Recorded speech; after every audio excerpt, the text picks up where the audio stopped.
I watched my stepsister Elena tear open the envelope with my name on it, her perfectly manicured nails catching the afternoon light streaming through our living room window. Inside was the prom ticket I'd earned through 3 months of student council work. The ticket that came with guaranteed attendance at Westfield Academy's most exclusive event of the year.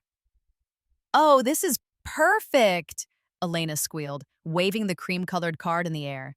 Mom, look! They finally sent the prom ticket! My stepmother Victoria appeared from the kitchen, drying her hands on a towel, a smile already forming on her carefully made-up face. Wonderful, darling. I knew they'd see sense eventually. I stood in the doorway of my own bedroom, having just returned from an after-school study session, and watched this scene unfold with the strangest sense of déjà vu. Because I'd lived this exact moment before. Every detail was identical to my previous life. The way Elena's blonde hair caught the light, the self-satisfied smirk on Victoria's face, even the small coffee stain on the envelope that Elena didn't notice as she clutched my hard-earned prom ticket to her chest like a trophy. In my first life, I'd screamed. I'd cried. I'd begged them to give it back. My father had told me to stop being dramatic, that Elena deserved nice things too, that I was selfish for not wanting to share. I'd ended up missing prom entirely, locked in my room while Elena wore the dress I'd bought with money from my part-time job and attended the dance with my then-boyfriend Marcus, who she'd been secretly seeing behind my back for months. That night had been the beginning of the end. By the time I was 22, I was dead, poisoned slowly over months by Victoria, who wanted to ensure Elena inherited everything from my father, including the trust fund my biological mother had left me. I'd died alone in a hospital room, too weak to even call for help, while my family was vacationing in the Bahamas on money they'd stolen from my accounts. But then I'd woken up on my 16th birthday, 3 years in the past, with every painful memory intact. Thank you so much, Arya, Elena said, finally acknowledging my presence with a condescending smile. I know you worked really hard for this ticket, but let's be honest, Westfield's prom is kind of a big deal, and you'd just be awkward and uncomfortable there. I'll actually make use of it. I'll even send you pictures. Victoria nodded approvingly. That's very generous of you, Elena. Arya, you should thank your sister for taking that burden off your hands. You know you don't do well at those kinds of social events. In my previous life, those words had cut deep because part of me had believed them. I'd internalized years of their subtle put-downs and criticism until I genuinely thought I was the problem. Too awkward, too plain, too forgettable to deserve nice things. But this time, I just smiled. You're welcome, Elena, I said sweetly. I hope you have an amazing time. The look of surprise on both their faces was almost worth the price of the ticket. They'd been expecting a fight. They'd been ready for tears and tantrums they could use to paint me as the unreasonable one. My calm acceptance clearly threw them off balance. Well, Victoria said, recovering quickly, a hint of suspicion in her voice. That's very mature of you, Arya. I'm glad you're finally learning to be less selfish. I retreated to my room before they could see the smile threatening to break across my face. Let them think they'd won. Let them have their moment of triumph. They had no idea what I'd been planning for the past 3 months, ever since I'd woken up in this second chance at life and realized I could rewrite my entire story. The truth was, I didn't need that Westfield Academy prom ticket anymore. Because I'd already been crowned prom queen at Ashmont Preparatory School on the other side of the city, a school so elite and exclusive that Westfield Academy looked like a community college in comparison. A school where my real mother's family had connections. A school I'd never even known existed in my first life. Let me explain how I got here. When I woke up on my 16th birthday, the first thing I did was verify that this was real. I checked the date, tested whether I could change small things, confirmed that I truly had traveled back in time with all my memories intact. Once I accepted the impossible truth, I made myself a promise. This time, I would not be a victim. This time, I would use every advantage available to me. The first advantage was knowledge. I knew exactly what Victoria and Elena would do, every scheme they'd pull, every way they'd try to sabotage me. But more importantly, I remembered something from my previous life that I'd discovered only in my final days, when I was dying in that hospital bed and frantically Googling my mother's maiden name, trying to find any family who might help me. My biological mother, Catherine Chen, had come from old money. serious, generational wealth that most people couldn't even comprehend. She'd died when I was 3, and my father had remarried Victoria so quickly that I'd barely had time to grieve. In my previous life, I'd believed my father's story that my mother's family had disowned her for marrying him, that they wanted nothing to do with me. But those deathbed Google searches had revealed the truth. My mother's family had been searching for me for years. They'd tried to contact me, but somehow their messages had never reached me. In my previous life, I'd only discovered this when it was too late, when I was already dying and too weak to do anything about it. This time, I had the chance to find them first. It took me 2 weeks of careful planning. I had to be smart about it. Victoria monitored my phone, my computer, my mail. She controlled every aspect of my life under the guise of responsible parenting. But she'd never thought to watch what I did at school during lunch breaks using the library computers.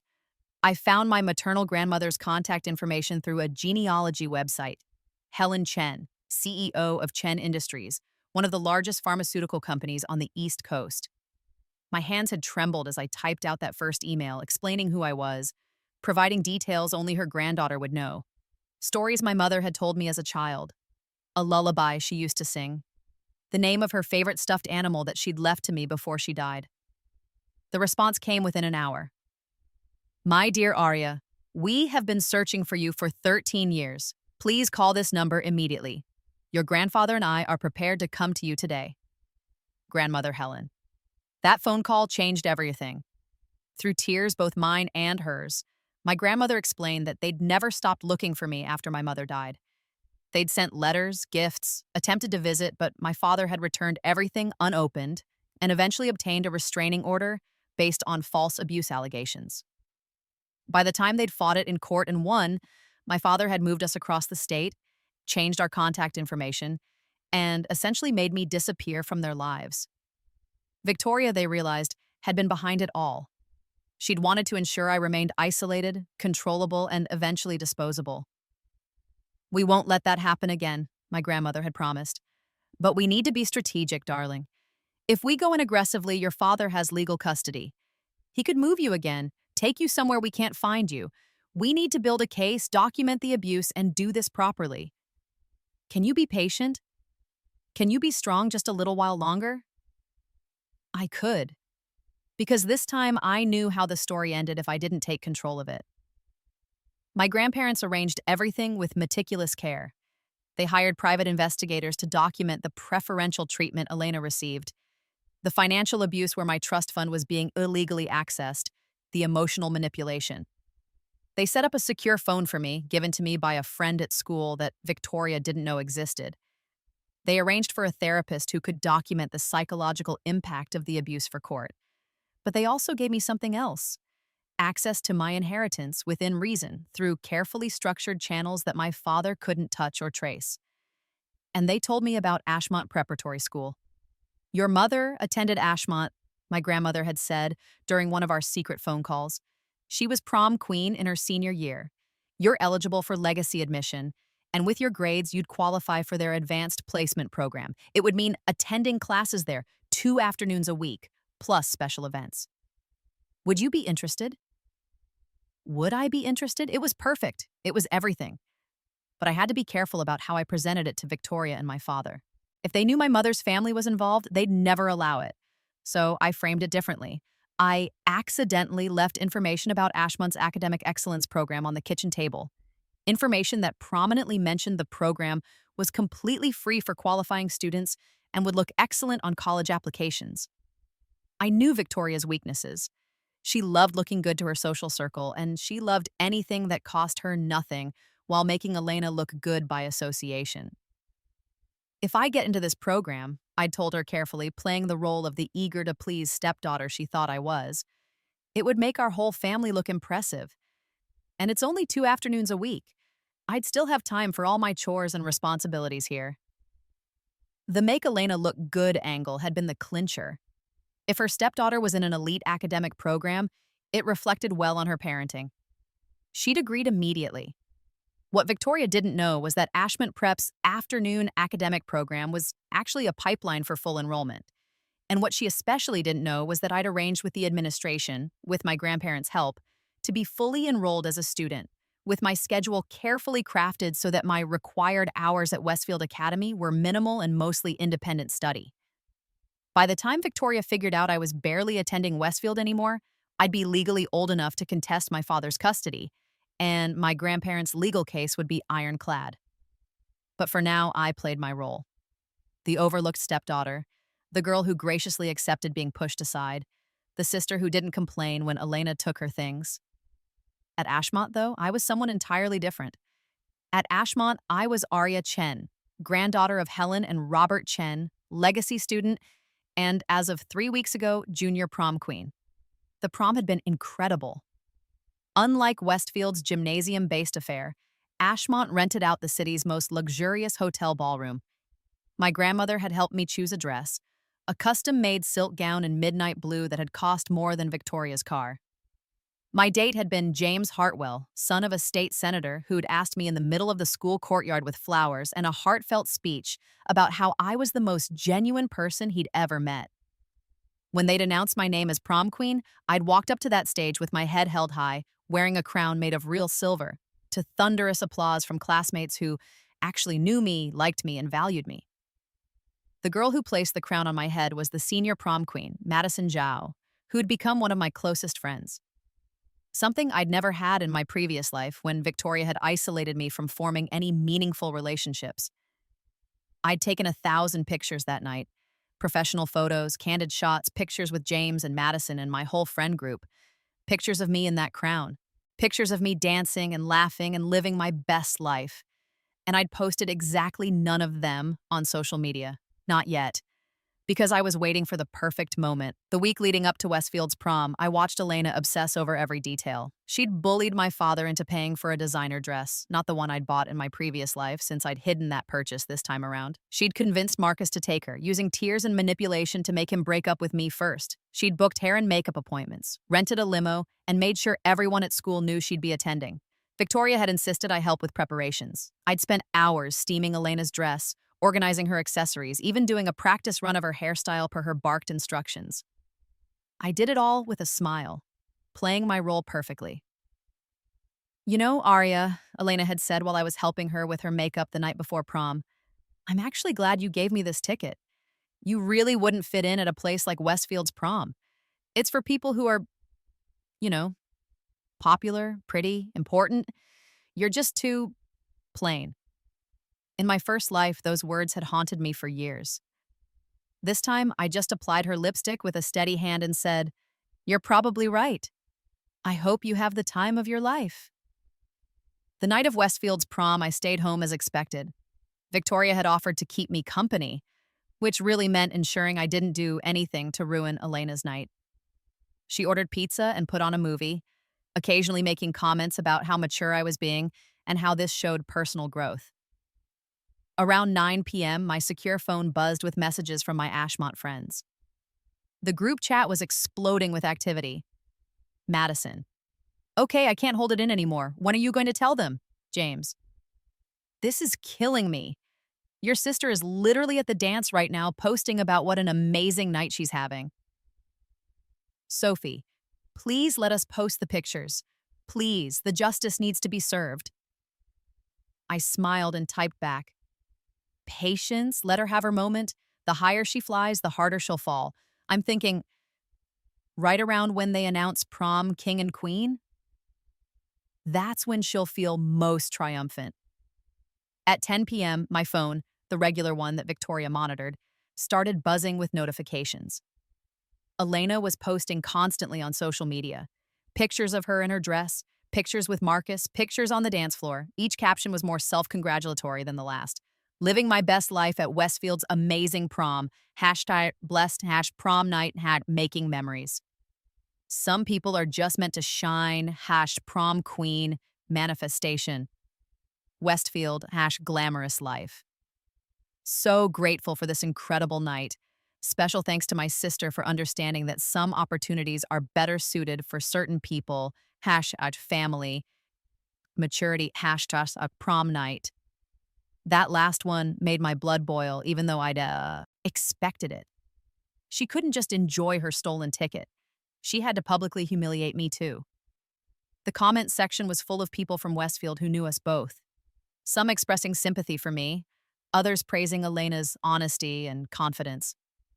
Victoria, sitting next to me on the couch, saw me looking at my phone and smiled. See, Elena is having a wonderful time. Aren't you glad you made the mature choice? Absolutely, I say so, I said, smiling back. I'm so happy for her. At 10:30 p.m., Westfield would announce their prom king and queen.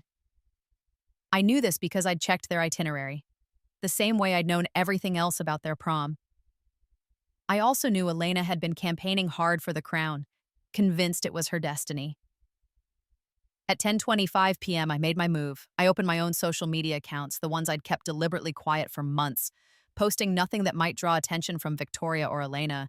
Then I started uploading the professional photos from Ashmont's prom taken 3 weeks earlier, picture after picture of me in that midnight blue gown, wearing that silver crown, standing with James, who looked at me like I hung the moon. But I didn't just post them randomly, I crafted each caption carefully, telling a story. The first post, a picture of me in my gown, crown on my head, mid-laugh at something off camera. Throwback to 3 weeks ago when I was crowned junior prom queen at Ashmont Preparatory School. Still can't believe it happened. Had Ashmont Prep, prom queen, hatch unforgettable night. Second post, a group photo with Madison, Sophie, James, and a dozen other Ashmont students, all of us looking like we stepped out of a magazine. Couldn't ask for better friends to share this incredible night with. Ashmont's junior prom was everything I dreamed it would be. Ashmont, family, Nanchai, prom night, #, blessed. Third post, a close-up of the crown, professionally lit and gorgeous. Fun fact, this crown is a tradition at Ashmont Prep, passed down through generations of prom queens. It's made of real silver and designed by a famous jewelry artist. What an honor to wear it and have my name added to the legacy wall. Ashmont tradition, had prom queen, # legacy. Fourth post, a picture of me with my grandmother and grandfather, taken at the prom venue, both of them in formal wear and looking at me with such obvious love and pride. Special thanks to my grandmother, Helen Chen, CEO of Chen Industries, and my grandfather, Robert Chen, for coming to celebrate this night with me. Having my mother's family there made it even more meaningful. Family, Nanchat, prom night, Hatch Chen family. That last post was the nuclear option. Because while Elena and Victoria knew I had a different mother, they had no idea who she was or what family she came from. They'd certainly never heard of Chen Industries, though anyone with Google would quickly discover it was a multi-billion-dollar company. I tagged Ashmont Preparatory School in every post. I tagged the city's most popular society, Pages. I tagged the fashion designer who'd made my dress. I tagged the hotel venue. And then, for good measure, I tagged every mutual friend Elena and I had from Westfield Academy who might be attending the prom right now. Within seconds, my phone exploded. Comments flooded in from Ashmont friends who'd been waiting for permission to share their own photos. Madison immediately posted a 3-paragraph tribute about what an amazing friend and deserving prom queen I was. James posted a picture of us slow dancing with a caption about how lucky he'd been to take me. Sophie started a thread about Ashmont's prom being the event of the season, but the really interesting comments came from Westfield students. Wait, Aria goes to Ashmont Prep? Hold on, she was crowned prom queen 3 weeks ago? Is this the same Aria whose sister just posted about how she gave her the prom ticket because she understood some opportunities are better suited for certain people? OMG, I'm at Westfield prom right now and people are losing it. Everyone's looking at Elena. This is the best plot twist I've ever seen in real life. My phone rang. It was my secure phone, Madison calling. I love you, she said immediately when I answered. This is the most beautifully executed social revenge I've ever witnessed. Please tell me you're documenting your stepfamily's reaction. I'm sitting on the couch with my stepmother right now, I said quietly. She hasn't noticed yet. She's on her phone texting someone. Oh, it's spreading, Madison said gleefully. Half of Westfield is following Ashmont's social media accounts now. Your posts have been shared like 100 times already. And someone just sent me a screenshot. Elena's post about you giving her the ticket is getting absolutely roasted in the comments. I checked. Madison was right. Elena's condescending post about me making the mature choice now had hundreds of new comments, and they were savage. The mature choice? You mean attending an elite school's prom and being crowned queen? Yeah, sounds really mature of her to let you have the consolation prize, lol. Imagine flexing about getting a Westfield prom ticket when your stepsister is literally prom royalty at one of the most exclusive prep schools in the state. The shade of this post, now that we all know the truth, Elena really thought she was doing something here. Some opportunities are better suited for certain people. Yeah, opportunities like attending a school your stepsister was too classy for. Victoria's phone suddenly rang. She glanced at the screen, my father calling, and answered with an annoyed say. "What is it? I'm busy," she snapped. Then her expression changed as she listened. "What do you mean? What's going on with Arya? She's right here with me. She's fine." More listening. The color drained from her face. "What pictures? What are you talking about?" She pulled her phone away from her ear and started frantically typing. I watched her face as she found my social media posts, watched her expression shift from confusion to disbelief to rage. "What?" she said slowly, her voice dangerously quiet. "Is this?" I looked up from my phone with my most innocent expression. "What's what?" "These pictures." She thrust her phone at me, showing my prom queen photos. "Where did these come from? What is this? Ashmont Preparatory? You don't go there." "Actually, I do," I said calmly. "I've been enrolled there since February. It's where I've been going during my afternoon academic program hours. Remember, you signed the permission slip." Her face went purple. "You said it was 2 afternoons a week for academics." "I said it was an academic program at Ashmont," I corrected, "which it is. I'm a full-time student there. They have an excellent college prep curriculum."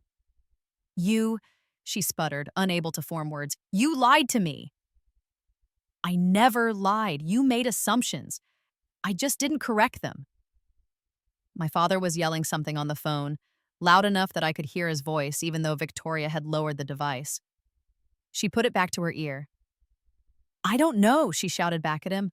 "I'm looking at her post now. She's wearing a crown. It says she was prom queen. And there are pictures with—" She stopped, her eyes landing on the post with my grandparents. "Robert and Helen Chen?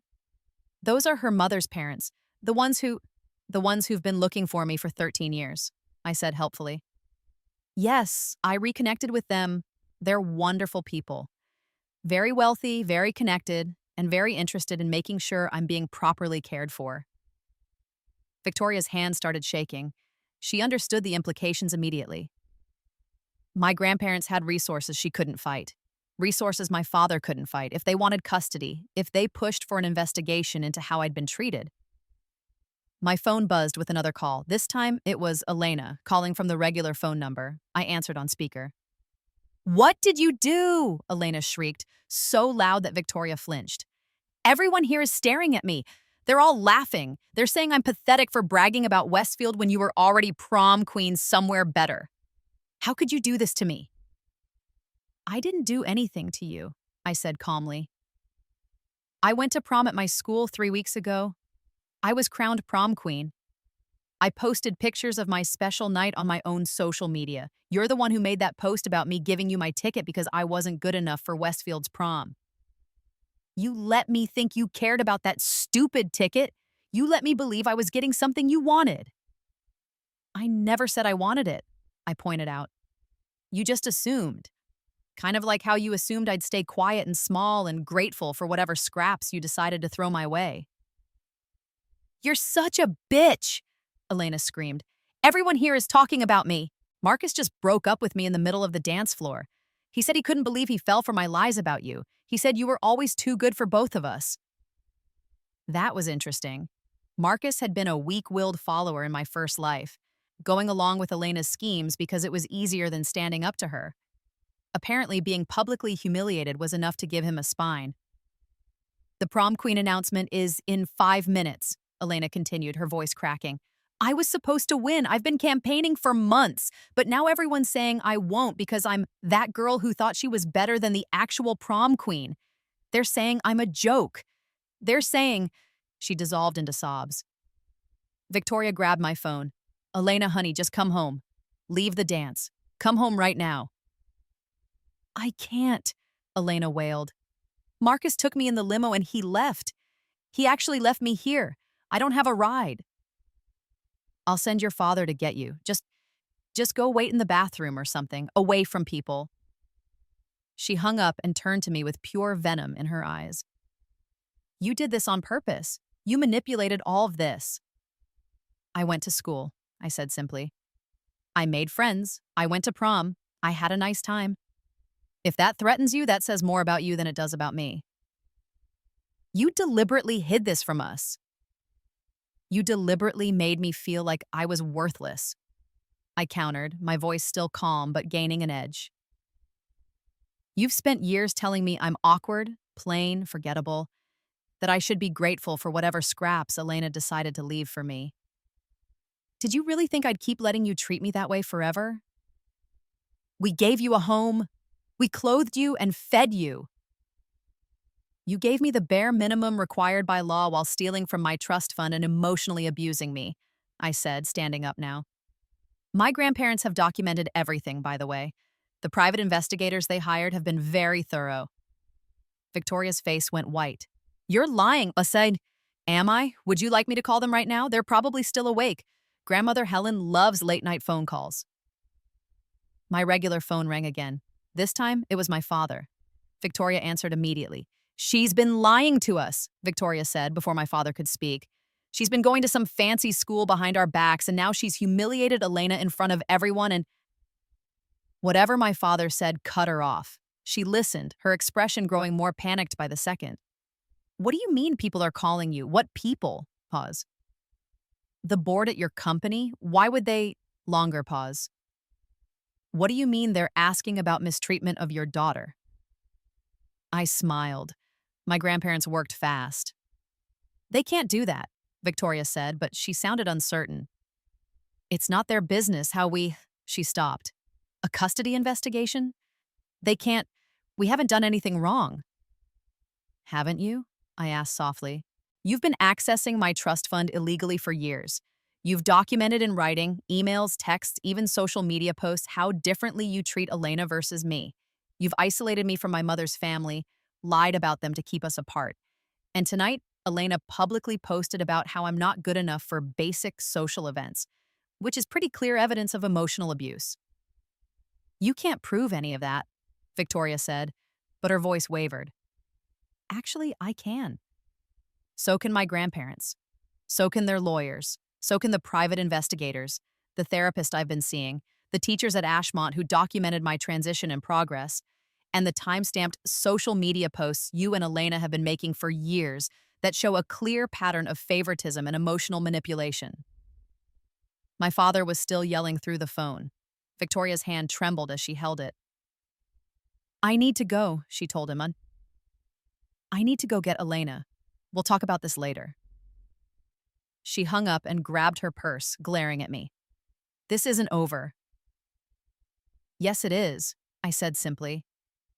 You just don't know it yet. After Victoria left to collect Elena from her ruined prom, I called my grandmother. How are you doing, darling? She asked immediately. I've been watching the social media situation unfold. Very well played. Thank you for making those calls, I said. To Dad's company board. Oh, that wasn't us directly, Grandmother Helen said, and I could hear the smile in her voice. That was Robert's golf buddy, who happens to be the chairman of the board at your father's firm. We simply mentioned to him over lunch today that we were concerned about our granddaughter's well-being and that we might need to pursue legal action. He was, shall we say, motivated to make some preliminary inquiries. Preliminary inquiries that will go exactly nowhere, I guessed. Well, your father hasn't actually done anything legally actionable at his job, but the board asking questions will make him very nervous. Nervous enough to be cooperative when we propose our arrangement. What arrangement? Tomorrow, your grandfather and I are going to pay your father a visit. We're going to present him with a choice. He can agree to modified custody arrangements. You'll live primarily with us, visit him on a schedule you're comfortable with, and he'll have no say in your education or finances. Or we can take him to court, air all of his and Victoria's dirty laundry publicly, and likely get full custody anyway, while also filing criminal charges for the misuse of your trust fund. He'll agree, I said confidently. I know he will. Your father is above all else a coward. He goes along with whoever has the most power in the room. For years, that's been Victoria. Now it's going to be us. I felt something loosen in my chest, a tension I'd been carrying since the moment I woke up in this second life. It's really almost over, isn't it? The hard part is, Grandmother agreed. Now comes the good part, building the life you deserve.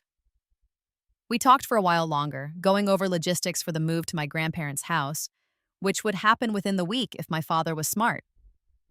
Grandmother also mentioned that Ashmont's administration had already confirmed I could attend full-time as a senior next year. No need for any pretense about afternoon programs. After we hung up, I spent an hour on the phone with Madison, James, and Sophie, all of us on a group video call, going through the social media fallout together. My post had gone viral within our local area. Ashmont students were celebrating the iconic queen behavior of hiding my success until the perfect moment to reveal it. Westfield students were divided between those who thought I was brilliant and those who felt bad for Elena. Personally, I was fresh out of sympathy for Elena. Around midnight, I heard the front door slam. Victoria and Elena were back. I could hear Elena sobbing dramatically, wailing about her ruined night. Victoria was trying to comfort her while also clearly panicking about the situation with my grandparents. How could Arya do this to me? Elena kept repeating. How could she? I didn't go downstairs. I didn't need to. They couldn't touch me anymore. The next morning, I woke up to hundreds of new notifications. While I'd been sleeping, my story had spread beyond just my immediate social circles. Someone had shared it on a popular local forum. Then a teen drama account with millions of followers had picked it up. By morning, I had news outlets requesting interviews about the viral prom queen revenge story. I declined all of them. This wasn't about fame. It was about justice. My grandmother and grandfather arrived at 10 a.m. as promised. I watched from my bedroom window as their car pulled up, a sleek black Mercedes that probably cost more than my father made in 2 years. They looked exactly as I remembered from our secret meetings, distinguished, powerful, and absolutely done with my father's nonsense. I heard the doorbell, heard my father answer, heard the formal introductions. Then I heard my grandmother's voice, crystal clear and utterly uncompromising. We need to discuss your daughter's living situation. You have 2 options. Let's talk about them like reasonable adults, shall we? The conversation lasted an hour. I wasn't invited to participate. My grandparents wanted to handle this part without me having to face my father's manipulations directly. But I heard the raised voices. I heard my father trying to argue. I heard Victoria attempting to defend their parenting. I also heard the moment my grandfather's lawyer, who'd apparently come with them, started listing specific instances of financial abuse with dates, amounts, and documentation. After that, the yelling stopped. When my grandmother finally came up to my room, she was smiling. Pack your things, darling. You're coming home with us today. He agreed. He didn't have a choice. We gave him 2 options, agree to our terms or face criminal charges. He chose self-preservation, as we expected. You'll still technically be under joint custody until you turn 18, but you'll live with us. He gets visitation twice a month if you want it, but you have full veto power, and we have complete control over your education and finances. What about Victoria and Elena? Grandmother's smile turned sharp. Your father is already talking about divorce. Apparently, when faced with losing everything, he's suddenly very interested in distancing himself from his wife's poor decisions. Victoria will be lucky if she gets anything in the settlement, especially once the evidence of the trust fund theft comes out. And Elena will have to face the consequences of her own actions, which include being socially destroyed at Westfield Academy, losing her boyfriend, losing the prom crown she was apparently certain she'd win, and losing the lifestyle she was accustomed to once your father divorces her mother. It should have felt cruel, listening to my family fall apart. But I'd died in my first life because of these people. I'd been poisoned, stolen from, and emotionally destroyed. They'd earned every bit of this. Moving out took less time than I expected. I'd never been allowed to accumulate many possessions, so everything I truly cared about fit in 3 suitcases. My grandparents had movers coming the next day for my furniture. They insisted on getting me all new things anyway, but said if there was anything I wanted to keep for sentimental value, we could bring it. The only thing I took was a photo of my mother, hidden in the back of my closet where Victoria had never found it. Elena stayed in her room the entire time, refusing to come out.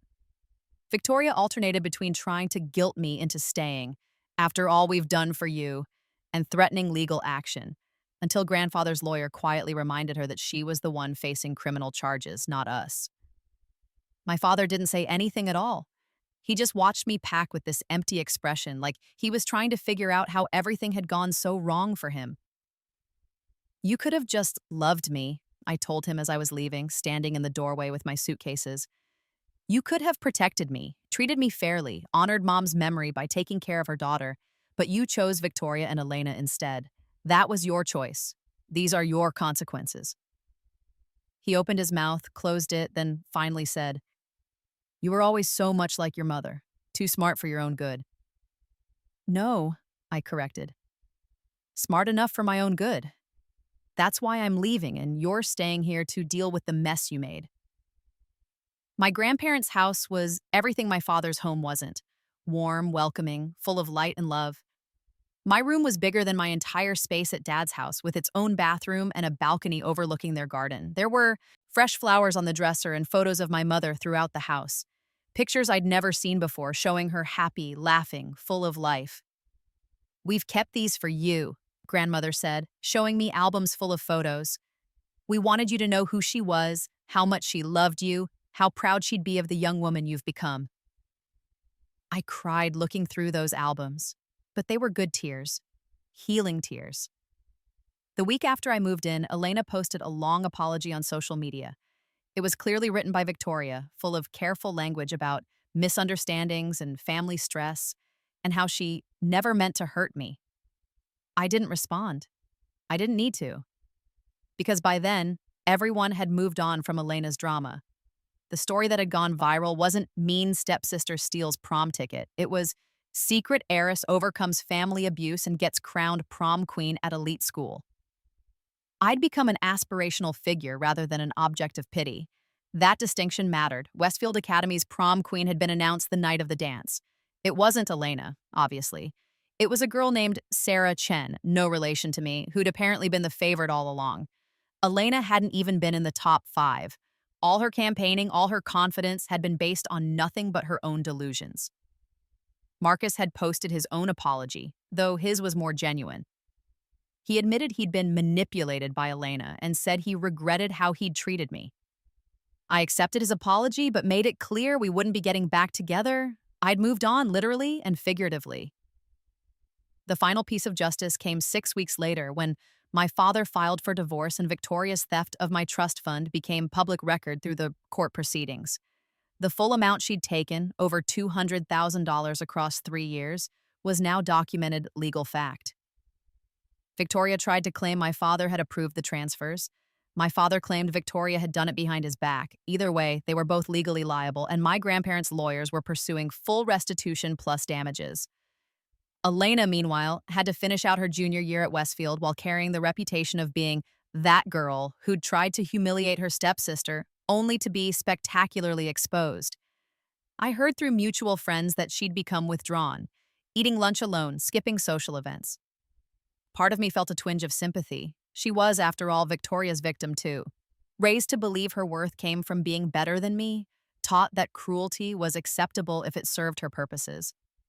But then I remembered how she'd mocked me in my previous life, how she'd flaunted wearing my dress and dating my boyfriend, how she'd never once shown me basic human kindness. My sympathy died pretty quickly. Senior year at Ashmont was everything I'd never dreamed possible in my first life. I joined the debate team, made varsity on the tennis team, served on student council, and maintained straight A's. I had real friends, people who liked me for who I was, not because they pitied me or wanted something from me. James and I dated for a few months before mutually deciding we were better as friends. There was no drama, no heartbreak, just two people who cared about each other, recognizing they wanted different things. It was healthy and mature, and it was exactly what I needed to learn that relationships didn't have to be toxic. I started seeing a therapist regularly, processing the trauma from my first life and the abuse from this one. Grandmother Helen had been right. I needed professional help to work through everything I'd experienced, both the memories of dying and the years of emotional manipulation. "You're not defined by what they did to you," my therapist said during one session. "You're defined by how you chose to respond, and you chose to save yourself rather than wait for someone else to do it.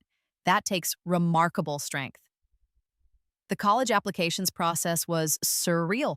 Instead of struggling to afford application fees and having no guidance like in my first life, I had my grandparents' full support, professional college counselors, and the backing of Ashmont's incredible academic reputation.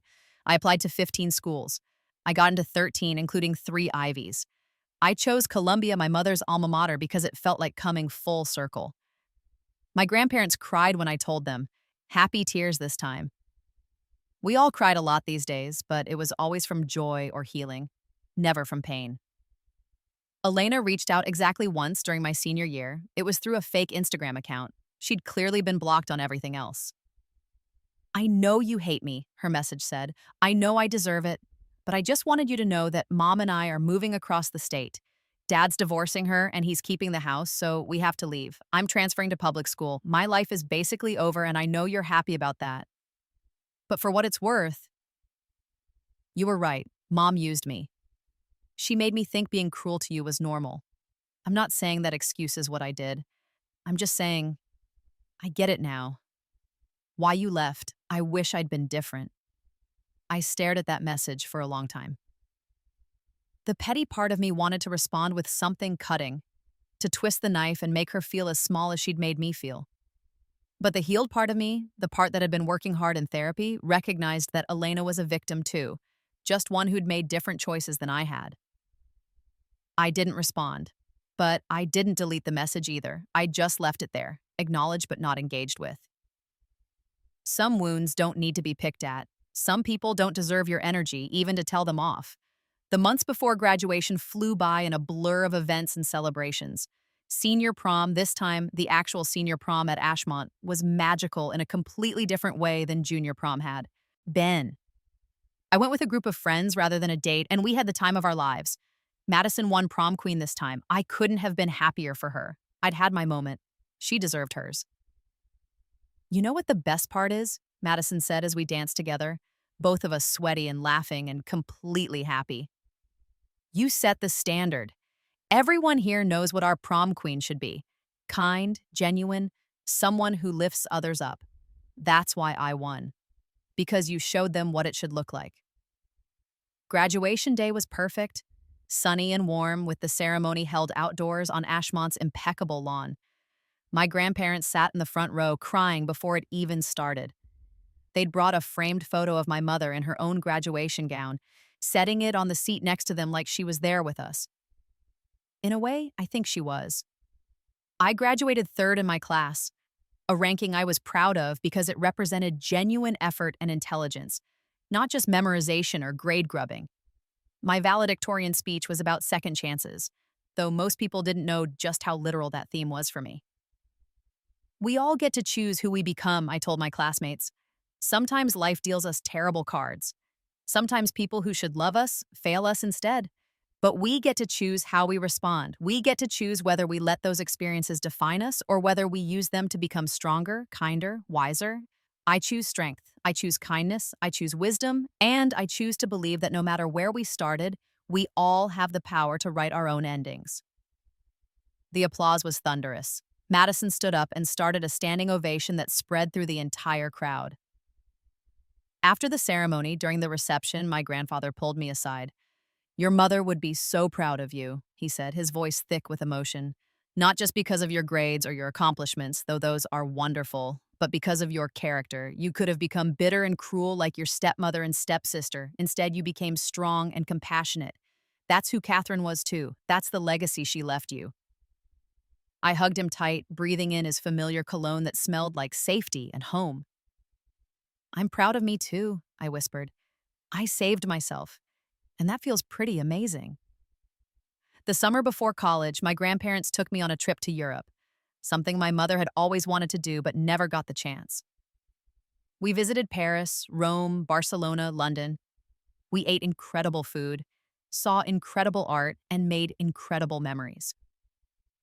"This is for both of you," grandmother said one evening in Paris as we watched the sunset from our hotel balcony.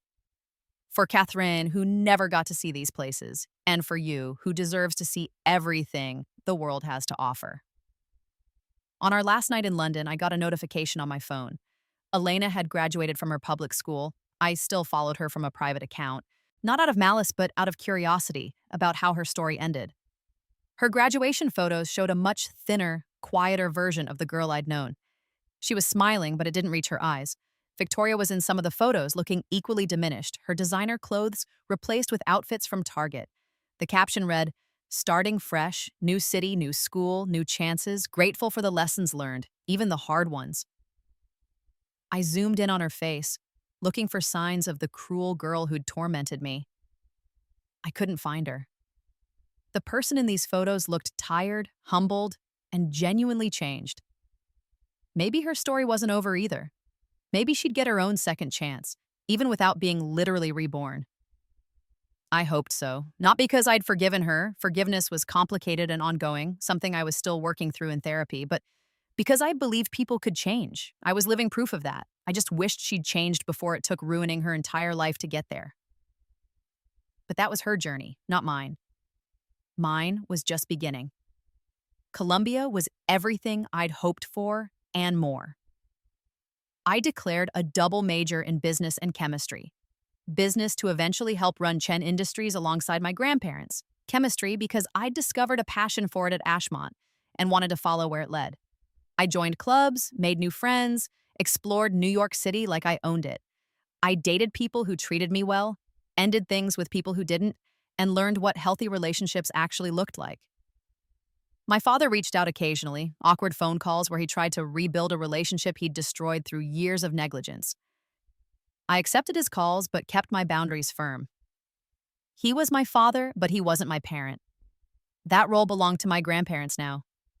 Victoria and Elena never contacted me again after that one Instagram message. I heard through the grapevine that they'd moved to a small town 3 states away, that Victoria was working as a receptionist, that Elena was attending community college.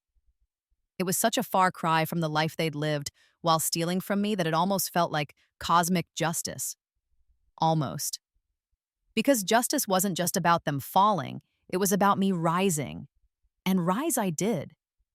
By my sophomore year of college, I was interning at Chen Industries, learning the business from the ground up.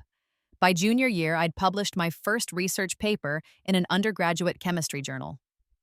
By senior year, I had job offers from 3 different Fortune 500 companies and graduate school acceptances from 5 prestigious programs. I chose graduate school, a PhD program in pharmaceutical chemistry at MIT. Because I'd decided that my mother's legacy at Chen Industries wasn't enough, I wanted to contribute something real, something that could help people the way I wish someone had helped me in my first life. I wanted to develop better treatments for poison victims. It felt poetically appropriate. The night before I left for MIT, my grandmother threw me a celebration dinner. The whole family was there, aunts, uncles, cousins I'd gotten to know over the past 4 years. My grandparents' house was full of laughter, love, and acceptance. During the toasts, my grandfather stood up with tears in his eyes. 20 years ago, we lost our daughter. It was the worst day of our lives. We thought we'd lost Arya too. We spent 13 years searching for her, terrified we'd never find her. But she found us instead. And in doing so, she gave us back hope. She gave us back purpose. She gave us back family. Arya, you are your mother's daughter in every way that matters. You're brilliant, kind, strong, and unstoppable. We are so incredibly proud of you. Everyone raised their glasses. To Arya! To second chances, someone added. To getting everything you deserve, Madison called out. She'd driven up from DC where she was working for a nonprofit, just to be there for my send-off. I looked around the room at all these people who loved me, who supported me, who wanted me to succeed. I thought about the girl I'd been in my first life, dying alone in a hospital room, convinced she was worthless because that's what her family had taught her to believe. That girl was gone. In her place was someone who knew her worth, who had claimed her power, who had rewritten her entire story. "Thank you," I said, my voice breaking with emotion. "All of you, for believing in me, for fighting for me, for showing me what family is supposed to feel like. I spent so many years thinking I was the problem, that I was too awkward, too plain, too forgettable to deserve love or success or happiness. But you showed me the truth. I was never the problem. I was just surrounded by the wrong people. And now you're surrounded by the right ones," grandmother said, pulling me into a hug.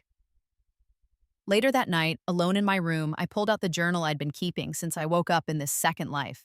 I documented everything, every scheme, every victory, every moment of growth and healing. I flipped to the first page where I'd written my goals on that first day. Reconnect with Mom's family, get away from Victoria and Elena, build a life I'm proud of. Make sure they can never hurt anyone else the way they hurt me. Prove I was never the problem. I checked them off one by one. Every single goal accomplished. Then I turned to a fresh page and wrote new goals: excel at MIT, develop treatments that save lives, eventually lead Chen Industries into new innovations, continue building healthy relationships, stay true to the person I've become, never forget where I came from or what I survived, use my story to help others who are trapped like I once was. These goals felt different. They weren't about revenge or survival. They were about purpose and impact. They were about the life I was building, not the one I was escaping. I thought about Elena's message again, about fresh starts and lessons learned. Maybe she really would turn her life around. Maybe Victoria would somehow find redemption. Maybe my father would eventually become someone worth knowing. Or maybe they wouldn't. Maybe they'd stay bitter and diminished, forever wondering how everything went so wrong for them. Either way, it wasn't my responsibility anymore. My responsibility was to myself, to the girl who'd died too young in another life, to the woman I was becoming in this one, and to everyone else who might need to hear that you can survive the worst family in the world and still build something beautiful. On move-in day at MIT, as I was unpacking boxes in my graduate student apartment, my phone rang. Unknown number. I almost didn't answer, but something made me pick up. "Hello? Aria?" The voice was tentative, young, and vaguely familiar. This is Elena." I froze. In 4 years, we hadn't spoken once. "How did you get this number?" I asked your dad. Look, I know you probably want to hang up, but please just listen for a minute." She took a shaky breath. "I'm starting therapy, real therapy. And my therapist suggested I make amends with people I've hurt. You're at the top of that list, way at the top." I sat down on my bed, surrounded by half-unpacked boxes, and waited. "I know saying sorry doesn't fix anything," Elena continued. "I know I was horrible to you. I know Mom was horrible to you. I know we made your life hell for years. And I know that you got your revenge in the most perfect, most deserved way possible. I don't regret that you did it. I deserved every bit of it." "Okay," I said neutrally. "But I wanted you to know. Watching your life fall apart was the best thing that ever happened to me. I know that sounds insane. But it woke me up. It made me see what Mom had turned me into, and it gave me the chance to become someone different." "Are you?" I asked. "Someone different?" "I'm trying to be. I'm in community college studying to be a social worker. I want to help kids in bad family situations. I figure if I can recognize the signs of what Mom did to both of us, maybe I can help other kids escape it sooner than we did." That caught me off guard. "Both of us?" "Yeah, I know you don't see it this way, but Mom abused me too. Not the same way she abused you. I was her golden child, her weapon against you. But she twisted me up inside, made me think love was conditional, made me think my worth came from being better than you. That's abuse too. It just looked different." She wasn't wrong. I'd been thinking about this in therapy, how abuse victims often become abusers themselves, how Victoria had damaged both of us, just in different ways. "I'm not asking for forgiveness," Elena said quickly. I'm not asking to be friends or sisters or anything. I just wanted you to know that I see what I did. I see what I was. And I'm spending the rest of my life trying to be better, to help instead of hurt, to build instead of destroy. That's good, I said, and I meant it. I'm glad you're getting help. I'm glad you're trying to change. Are you are you happy? Elena asked, her voice small. I see your life sometimes on social media. MIT, Chen Industries, all these amazing opportunities. Are you happy? I looked around my new apartment, at the photos I'd already hung on the walls, my grandparents, my Ashmont friends, my mother, at the acceptance letter to MIT's PhD program pinned to my bulletin board, at the journal on my desk where I'd written my new goals. Yeah, I said honestly, I really am. I'm building the life I always deserved, finally. Good, Elena's voice cracked. You deserve it. You always did. I'm sorry it took me so long to see that. After we hung up, I sat for a long time, processing the conversation. Part of me wanted to be angry that she'd called, that she'd intruded on this important day. But mostly, I felt nothing, no rage, no satisfaction, no vindictive pleasure in her continued struggles. Just peace. Because Elena's redemption or lack thereof had nothing to do with me anymore. She was working on her own journey, and I was focused on mine. And my journey, it was just getting started. 5 years later, I successfully defended my PhD dissertation on novel treatments for poisoning cases. My grandparents were in the audience, crying tears of pride. So was Madison, who'd flown in from Geneva where she was working for the UN. So was James, who'd become a civil rights lawyer and remained one of my closest friends. The irony of my research focus wasn't lost on anyone who knew my story. I'd literally dedicated my academic career to solving the problem that had killed me in another life. Dr. Chen, my advisor said after the defense, shaking my hand, your research is going to save lives, real, actual lives. You should be very proud. I was, but more than that, I was grateful. Grateful for the second chance I'd been given. Grateful for the family who'd found me. Grateful for the strength I'd discovered in myself. Grateful that I'd chosen to use my knowledge for something good instead of just revenge. Because revenge, I'd learned, was just the beginning. It was necessary. I'd needed to reclaim my power to show my abusers that they couldn't break me. But it wasn't enough on its own. The real victory was everything that came after. The life I'd built, the person I'd become, the good I was putting into the world. That was the story I wanted to tell. Not the story of the girl who got her revenge, though that was certainly satisfying, but the story of the girl who survived, who healed, who thrived, and who used everything she'd learned to make the world a little bit better. On the day I officially joined Chen Industries as a vice president, leading their new pharmaceutical research division, my grandmother took me aside. Your mother would be so proud, she said, echoing my grandfather's words from years ago. Not just of what you've accomplished, but of who you are. You took the worst circumstances and turned them into purpose. That's real strength. I had help, I reminded her. You and grandfather saved me. No, darling. She cupped my face in her hands. You saved yourself. You reached out to us. You made the plan. You executed every step. We just provided resources and support. The courage, the strength, the brilliance, that was all you. That night, I looked at myself in the mirror, really looked. I saw a successful, confident, healthy woman in her late 20s. I saw someone who'd survived death, abuse, and betrayal. I saw someone who'd chosen to become better instead of bitter. I saw my mother's daughter. And I saw someone who'd learned the most important lesson of all, that the best revenge isn't destroying your enemies. It's building a life so magnificent that they become completely irrelevant. Elena was somewhere out there, working as a social worker, trying to help kids in bad situations. Victoria was somewhere out there, diminished and struggling but still alive. My father was somewhere out there, living with the regret of his choices, and I was exactly where I belonged, surrounded by love, doing meaningful work, and building a legacy that would outlast all of them. Some stories are about revenge. Some are about justice. Some are about redemption. Mine was about all three. But mostly it was about reclaiming power. power over my own narrative, my own life, my own future. I'd been given a second chance at life, and I'd used it to become exactly who I was always meant to be. My mother's daughter, my grandparents' pride, my friend's champion, and most importantly, my own hero. And that was the best ending I could have ever written. The girl who died in that hospital room would have never believed it was possible. But the woman I'd become knew better.